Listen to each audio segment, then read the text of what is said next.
What's up, everybody? Kyle Buckland here with the Artful Souls. We're taking a look at my palette here. It's a pretty well-used palette. I've been painting, and I don't always clean off my palette completely every time. Sometimes I'll just go back in if I have lots of paint on it, and I will paint several paintings. So this is actually a couple different paintings worth of colors on here.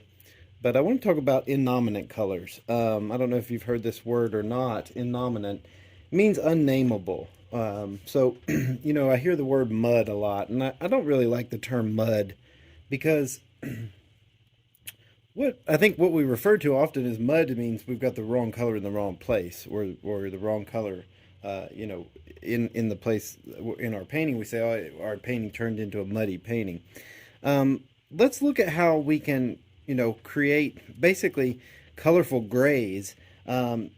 What we want to do is try to get a little bit of each primary into these mixtures to create innominate colors. So a little yellow, this is actually yellow ochre, a little ultramarine blue, a little bit of cadmium red light, and that's going to put us somewhere, in between some of these more pure mixtures. So that's getting kicked a little towards the kind of a green side. So I'm going to add a little bit more red to it to tone it down, tone down that green. And now let's add some white to it so we can see with what we're dealing with. This is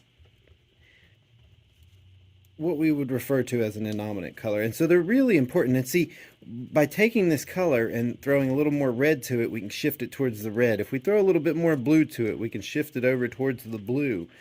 Same thing with the yellow. Throw a little bit more yellow in it, shift it back over towards the yellow. So we're getting these colors that are really nondescript colors. They're beautiful grays is what they are. And we want to think about, how this can come into play, because you'll notice even right here next to this very vibrant rose color, that it's if we surround this rose color with this innominate color, the rose color really starts to sing. So you can see that the more I take this kind of dull color and brush it around the rose color, the more we see that rose really start to sing. So the power of these colors lies in their ability to act as a foil for more vibrant colors. Even that blue became more vibrant looking the more we put this gray around it. So, then when we have those grayer colors and we splash some pure color in to different areas, we can really get some vibrancy out of them. But you can't have that vibrancy if all your colors are vibrant. So if you have some leftover paint on your palette after painting, you can experiment with this. Another thing you might want to do is just mix up kind of a pile before you start painting next time of this kind of a little bit of red, a little bit of yellow, a little bit of blue, and see if you can get it kind of, to be none of those and kind of somewhere in between all of them. This is a great modifying color if you want to gray down a tone while you're painting. You can grab a little bit of it, but really helpful, and just a good term to know. Innominate colors, unnameable colors, colors that are somewhere between the pure colors, are a lot less saturated than the pure colors, so they kind of fall into the realm of colorful grays. And really some of the most beautiful tones come out of these types of colors rather than fully pigmented or fully saturated tones. We can here see, just as an example, just a variety of beautiful grayed down tones right here kind of interacting.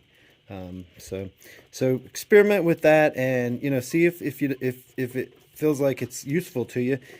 Mix up a little bit of this kind of colorful gray by mixing all your primaries together before you start, and have a little bit of that to draw into as you're painting. Can really be helpful at lowering the saturation of an area. So thanks so much for watching. If you want to support the channel, you can become a patron. The link to my Patreon page is in the description below. You can subscribe to the channel, and also check out my website in the description below, where you can purchase paintings or sign up for an in-person workshop. So thanks so much for watching, and I'll see you soon in the next video.